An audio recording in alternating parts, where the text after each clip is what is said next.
ایرانی وزیر خارجہ عباس عراقچی اعلیٰ سطح کے وفد کے ہمراہ پاکستان پہنچ گئے۔ نور خان ایئر بیس پر نائب وزیر اعظم اسحاق ڈار اور فیلڈ مارشل عاصم منیر نے استقبال کیا۔ دفتر خارجہ کے مطابق ایرانی وفد اسلام آباد میں اعلیٰ حکام سے ملاقاتیں کریں گے۔ پاکستانی قیادت سے امن و استحکام پر مشاورت ہوگی۔ ایران امریکہ مذاکرات اور خطے کی صورتحال زیر بحث آئے گی۔ ذرائع کے مطابق عراقچی کی ملاقاتیں ایران امریکہ مذاکرات کے ممکنہ نئے دور کا جائزہ لینے میں اہم کردار ادا کر سکتی ہیں۔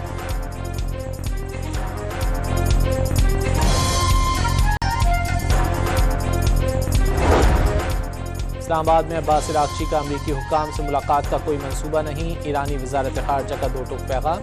ترجمان اسماعیل وقائی نے واضح کیا کہ عباس عراقچی پاکستانی اعلیٰ قیادت سے ملاقات کریں گے۔ ملاقاتوں کا مقصد جنگ کا خاتمہ، امن کی بحالی کے لیے جاری ثالثی اور سفارتی کوششیں ہیں۔ امریکی حکام کو ایران کا موقف پاکستان کے ذریعے پہنچایا جائے گا۔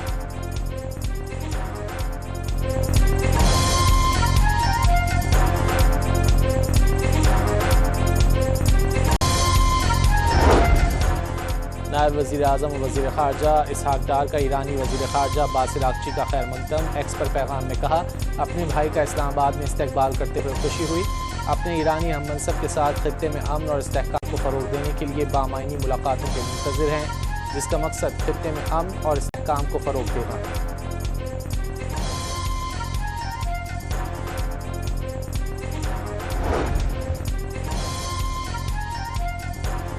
ایران امریکی مطالبات کے جواب میں کچھ تجاویز دینا چاہتا ہے، دیکھتے ہیں ڈیل ہو سکتی ہے یا نہیں۔ امریکی صدر ڈونلڈ ٹرمپ کی برطانوی خبر ایجنسی رائٹرز سے گفتگو، واضح کر دیا امریکی ٹیم بااختیار ایرانیوں سے بات کر رہی ہے۔ امریکہ نے ایران پر مزید پابندیاں لگا دیں۔ چین میں قائم آئل ریفائنری اور 40 شپنگ کمپنیوں پر پابندی عائد۔ آئل ریفائنری، شپنگ کمپنیوں اور ٹینکرز پر ایرانی تیل کی نقل و حمل کا الزام ہے۔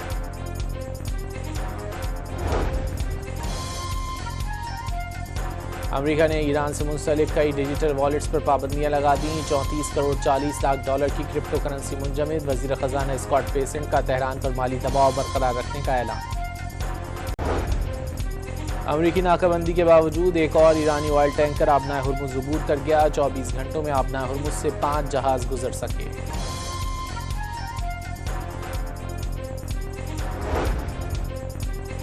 ایران میں جنگ کے بعد فضائی آپریشنز کی بحالی۔ تہران ایئرپورٹ سے آج ملکی اور غیر ملکی پروازیں بحال کرنے کا اعلان۔ تہران مشہد، تہران استنبول اور تہران مسقط پروازیں اڑان بھریں گی۔ مہر آباد ایئرپورٹ پر 20 اپریل سے محدود آپریشنز پہلے ہی بحال ہو چکے۔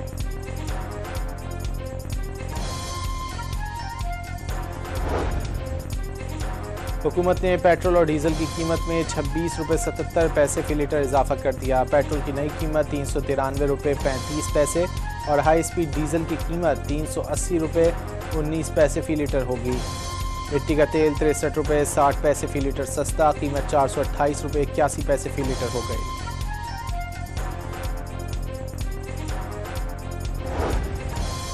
غزہ جنگ بندی کے باوجود اسرائیلی فوج کی درندگی جاری۔ غزہ میں 24 گھنٹوں کے دوران 6 پولیس افسران سمیت 12 فلسطینیوں کو شہید کر دیا۔ خان یونس میں 7، غزہ سٹی میں 3، بیت لاہیہ میں 2 افراد شہید ہوئے۔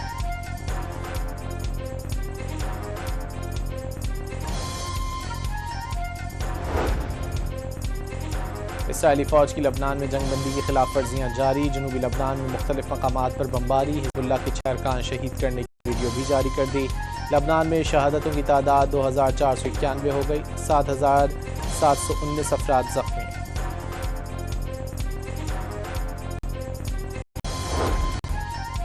لبنان میں جنگ بندی کی خلاف ورزی پر حزب اللہ کے بھی اسرائیلی فوج پر جوابی حملے۔ لبنانیوں کے گھروں کو گرانے والے اسرائیلی بلڈوزر سمیت فوجی گاڑیوں کو ڈرون سے نشانہ بنایا، 3 سہمی فوجی زخمی۔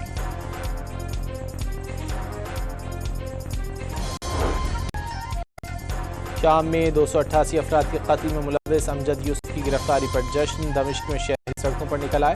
امجد یوسف سابق صدر بشار الاسد کے انٹیلیجنس ارکان میں شامل تھے۔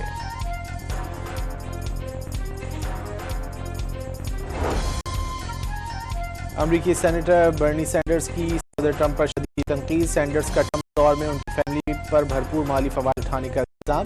دوسرے دورے حکومت میں اب تک ان کے خاندان نے 4 ارب ڈالر کمائے، صرف 14 ماہ میں اثاثے 26 ارب سے 65 ارب ڈالر تک پہنچ گئے۔ CIA کا لاہور سے بھی حج آپریشن کا آغاز، پہلی پرواز سے 310 عازمین حج روانہ ہو گئے۔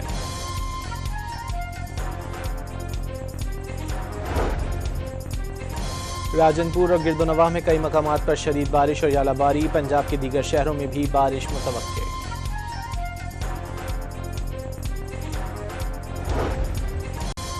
اور گلوکار مائیکل جیکسن کے مشہور زمانہ کرسٹل دستانے نیلامی کے لیے پیش کر دیے گئے، کیلیفورنیا کے میوزیم کو دستانے کی نیلامی سے $1 لاکھ آمدن کی توقع۔ ایرانی وزیر خارجہ عباس عراقچی اعلیٰ سطح کے وفد کے ہمراہ پاکستان پہنچ گئے، نور خان ایئر بیس پر نائب وزیر اعظم اسحاق ڈار اور فیلڈ مارشل عاصم منیر نے استقبال کیا۔ دفتر خارجہ کے مطابق ایرانی وفد اسلام آباد میں اعلیٰ حکام سے ملاقاتیں کریں گے، پاکستانی قیادت سے امن و استحکام پر مشاورت ہوگی، ایران امریکہ مذاکرات اور خطے کی صورتحال زیر بحث آئے گی۔ ذرائع کے مطابق عراقچی کی ملاقاتیں ایران امریکہ مذاکرات کے ممکنہ نئے دور کا جائزہ لینے میں اہم کردار ادا کر سکتی ہیں۔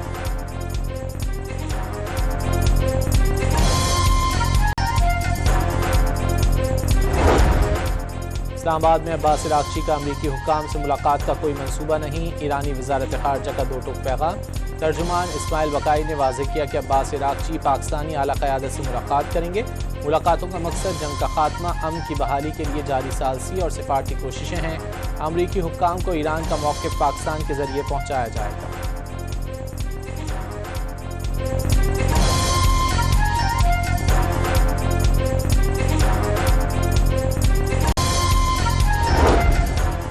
نائب وزیر اعظم و وزیر خارجہ اسحاق ڈار کا ایرانی وزیر خارجہ عباس عراقچی کا خیر مقدم، ایکس پر پیغام میں کہا، اپنے بھائی کا اسلام آباد میں استقبال کرتے ہوئے خوشی ہوئی، اپنے ایرانی ہم منصب کے ساتھ خطے میں امن اور استحکام کو فروغ دینے کے لیے بامعنی ملاقاتوں کے منتظر ہیں، جس کا مقصد خطے میں امن اور استحکام کو فروغ دینا ہے۔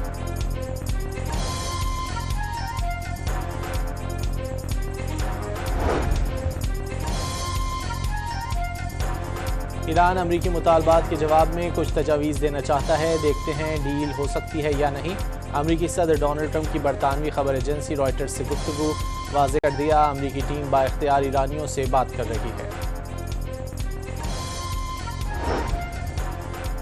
امریکہ نے ایران پر مزید پابندیاں لگا دیں، چین میں قائم آئل ریفائنری اور 40 شپنگ کمپنیوں پر پابندی عائد، آئل ریفائنری، شپنگ کمپنیوں اور ٹینکرز پر ایرانی تیل کی نقل و حمل کا الزام ہے۔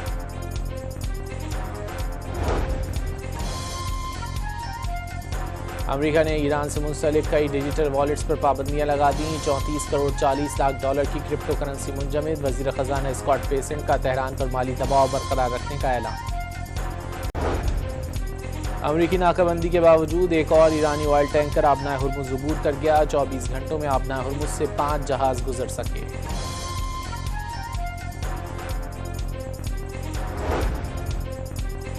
ایران میں جنگ کے بعد فضائی آپریشنز کی بحالی، تہران ایئرپورٹ سے آج ملکی اور غیر ملکی پروازیں بحال کرنے کا اعلان، تہران مشہد، تہران استنبول اور تہران مسقط پروازیں اڑان بھریں گی، مہر آباد ایئرپورٹ پر 20 اپریل سے محدود آپریشنز پہلے ہی بحال ہو چکے۔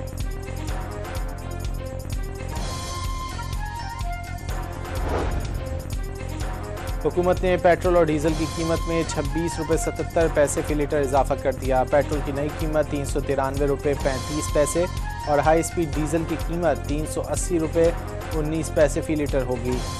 مٹی کا تیل 63 روپے 60 پیسے فی لیٹر سستا، قیمت 428 روپے 81 پیسے فی لیٹر ہو گئی۔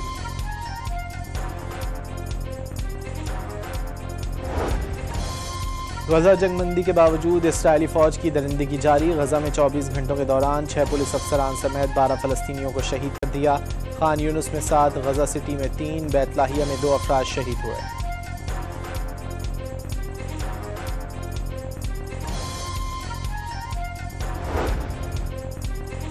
اسرائیلی فوج کی لبنان میں جنگ بندی کی خلاف ورزیاں جاری، جنوبی لبنان میں مختلف مقامات پر بمباری، حزب اللہ کے 6 ارکان شہید کرنے کی ویڈیو بھی جاری کر دی۔ لبنان میں شہادتوں کی تعداد 2491 ہو گئی، 7719 افراد زخمی۔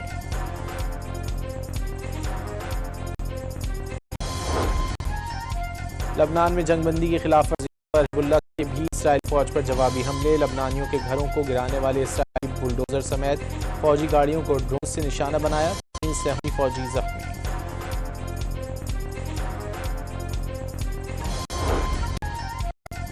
شام میں 288 افراد کے قتل میں ملوث امجد یوسف کی گرفتاری پر جشن، دمشق میں شہری سڑکوں پر نکل آئے۔ امجد یوسف سابق صدر بشار الاسد کے انٹیلیجنس ارکان میں شامل تھے۔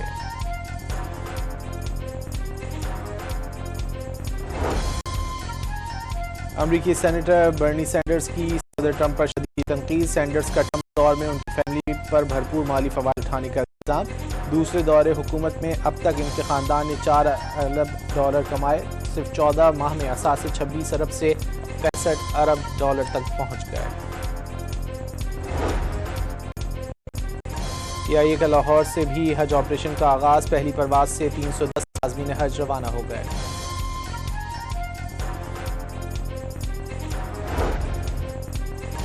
راجن پور اور گرد و نواح میں کئی مقامات پر شدید بارش اور ژالہ باری۔ پنجاب کے دیگر شہروں میں بھی بارش متوقع۔